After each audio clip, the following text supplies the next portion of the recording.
হালকা মেরেছি ভাই লাল পানি, হালকা মেরেছি ভাই লাল পানি। আর একটু জোরে প্রেসার দিলে না পেটের জিনিস মুখ দিয়ে বাড়ায় যেত। নাম আমার সজীব, এই সিনেমা করব নির্জীব। আমি বিশ্বাস করি না। তাইলে শুরু করি। এরা নায়কের সাঙ্গপাঙ্গ, আর উনি একমাত্র নায়ক, বিরাট পণ্ডিত। রাস্তার লাইটের নিচে নায়ক ভাইজানরে পড়তে দেখে আমার মনে পড়লো যে আঙ্গ দাদারা রাইতের আন্ধারে 7 সমুদ্র 13 নদী পার কইরা 4 রাস্তার মোড়ে শকুনের মতো চোখ দিয়ে খুঁজে বেড়াইতো কে বিড়ি টানে, কারণ প্রচুর পড়াশোনা করতো। নায়ক ভাইজানও রাস্তার মধ্যে পড়তেছে, মানে উনি হইতেছে আমাদের ওই ডাইনোসর আমলের দাদা, আবার পুনর্জন্ম নিছে। সাঙ্গ ভাইজান মন খারাপ করে বসে আছে, কারণ আমার সাথে কেউ প্রেম করতে চায় না। আরে কি কষ্ট। আছেন কোন সুন্দরী ভাই বোন যিনি এই ললিপপ মার্কা চেহারাওয়ালা নায়কের সাথে প্রেম করবেন? আমি তোমার সাথে প্রেম করব। ডুব দিয়া আফায় পাক পবিত্র হইল, তারপর কলেজ গিয়ে শুনলো সুমনা তো ফেল করেছে। এই কথা শুনে আফা লিপস্টিক লাগায় কান্দে।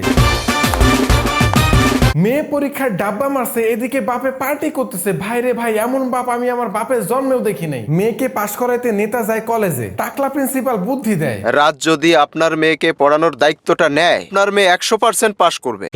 আমি পড়ালে যে আপনার মেয়ে পাশ করবে তার কোনো গ্যারান্টি নেই। কেন পাশ করবে না? চেহারা দেখা তো আপনারা বিরাট পণ্ডিত মনে হয়। এই সেটআপে যদি সিনেমা হয় সেই সিনেমাতে পাশও হইব না রে, আমার এত সময় কোথায়? তাও ঠিক। তোমার কথারও ঠিক নেই, মনেরও ঠিক নেই। একটু আগে ব্ল্যাক ডায়মন্ড ঠোঁটওয়ালা ভাইজান ফালাফালি করলো এক নাগিনাফার সাথে, আর এখন করতেছে আরেকজনের সাথে। তুমি আমার জান, তুমি আমার কলিজা।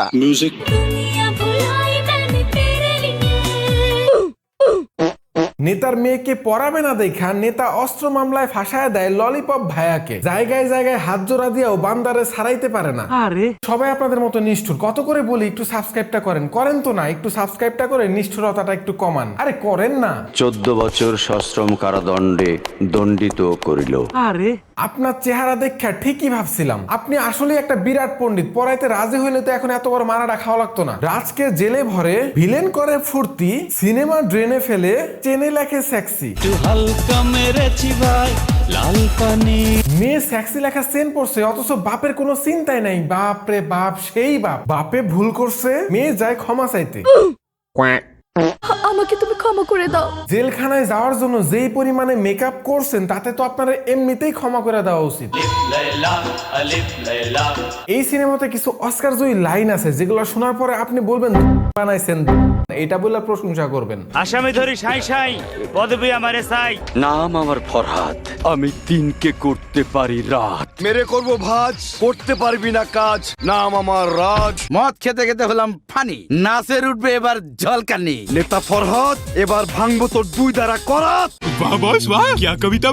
এরপর রাজ এবং তার সাঙ্গপাঙ্গরা জেল থেকে পালাতে থাকে। অবস্থাটা দেখেন, 3 হাত ফাঁক থেকে গুলি করতেছে, তারপরও গায়ে লাগে না। বুলেট হয়তো বা এদের মতো ক্ষমাওয়ালা মানুষের শরীরে ঢুইক্কা নিজের ইজ্জতটা হারাইতে চায় নাই। তারপর তারা পালাইতে থাকে। হ্যাঁ, ওটা কি ফুটা?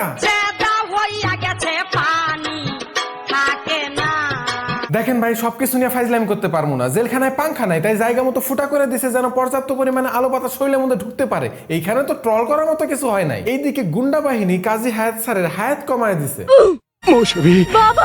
রাজ বাবা, বাবা পিয়ারে পিয়ারে পিয়ারে। বাবা মরলো, দুষ্ট লোকরা রাজের বোনকে প্রেগনেন্টও করলো। এদিকে রাজও কিন্তু একজন আসামি হয়ে গেল, তাই সে ঠিক করে প্রতিশোধ নিবে। ভাড়া করা সাদা কালো জামার সাথে নকল চুল লাগায়া এই করে।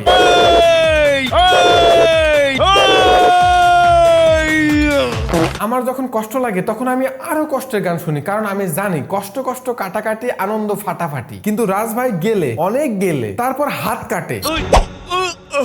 আমাকে দেখতে কুল লাগতেছে না? আজ থেকে 10-12 বছর আগে পোলাপাইন হুদায় হাত কাটতো, হুদায় একটা ব্যান্ডেজ লাগায় ক্লাসে যাইতো, মানে সে ভাবতো যে তারে কত কুল লাগতেছে। না, কি একটা অবস্থা দেখেন। ময়লার সামনে চিক্কুর পাইরা সিনেমার কোয়ালিটি বুঝাইতেছে। উনি হয়তো বা ভাবছে যে আমরা সিনেমার কোয়ালিটি কেমন বুঝি নাই, তাই ডাস্টবিন দেখাইতেছে। পিস্তল থেকে বুলেট বের হইতেছে না, অথচ গাড়ি ব্লাস্ট হয়ে গেল। এইটা আমি কি দেখে ফেলাইলাম? কেয়া পজিশন হে, কেয়া সাইজ হে, কেয়া ভুরি হে। বাহ, সুন্দর। এই সিনের অডিও কিন্তু আরো সুন্দর। সুন্দর না? ওফ ওফ, মনে হইতেছে পেটের মধ্যে একটা জ্যান্ত জিনিস লড়াচড়া করতেছে। পুলিশ রাজ ভাইকে ধরার চেষ্টা করছে। পুলিশ গুলি করলে রাজ ভাই বৈশা পড়ে, রাজ গুলি করলে পুলিশ বৈশা পড়ে। তারপর ইউটিউব থেকে একটা বোম ডাউনলোড করে লাগাই দিছে। অবস্থাটা দেখেন, গ্রিন স্ক্রিনটাও ঠিক মতো রিমুভ হয় নাই। এদিকে সবাই মিলে ওভার অ্যাক্টিং আর যাত্রাপালার সার্কাস দেখতাছে। একটু আগে দেখলাম বড় চুল, এখন গানের মধ্যে এসে ছোট হয়ে গেছে। বুঝলাম না কাহিনী। নায়িকার গতরের গন্ধ নিচ্ছেন নায়ক ভাইজান। যাই হোক, নেতা ঠিক করে তার মেয়ের আমি সুমনাকে অন্য জায়গায় বিয়ে দেব।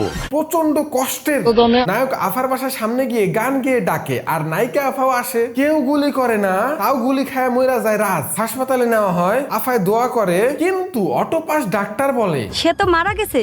ডাক্তারের জুতা আর ড্রেস আপ দেখছেন, মানে ডিরেক্টর হাতের কাছে যারাই পাইছে তারাই খাম্বার মতো দাঁড় করায় দিছে। আর ওই যে ডাক্তারের একটা হেডফোন আছে না, ওইটা গলায় লাগাই দিছে, হয়ে গেছে ডাক্তার। রাজের লাশ পইরা আছে আর আপা পাশে গান গাচ্ছে। নায়ক মরে গেলে তো সিনেমা হবে না, তাই নায়ককে কিন্তু বাঁচতেই হবে। আফার মাথায় চক্কর মাইরা রাজ ভাইয়ের উপরে পড়ে।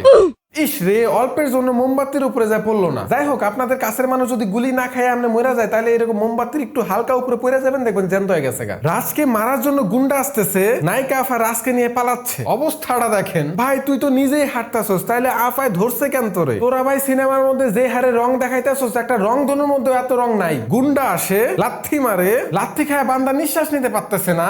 আচ্ছা, আফায় মুখের মধ্যে স্যাপের সাথে বাতাস দিয়ে রাজ ভাইয়াকে বাঁচায়। রাজ ভাইয়া আবার জ্যান্ত হয়ে ওঠে, সবাইকে মারে, অনেক মারে। ওরে ভিএফএক্স রে, বুলেটের অবস্থাটা দেখেন, আস্ত একটা গোল আলু। রাজকে বাঁচাতে বন্ধু বান্ধব সব মরে, গুন্ডারাও মরে। এই সিনেমার ভিজুয়ালের অবস্থা, নাচ গানের অবস্থা।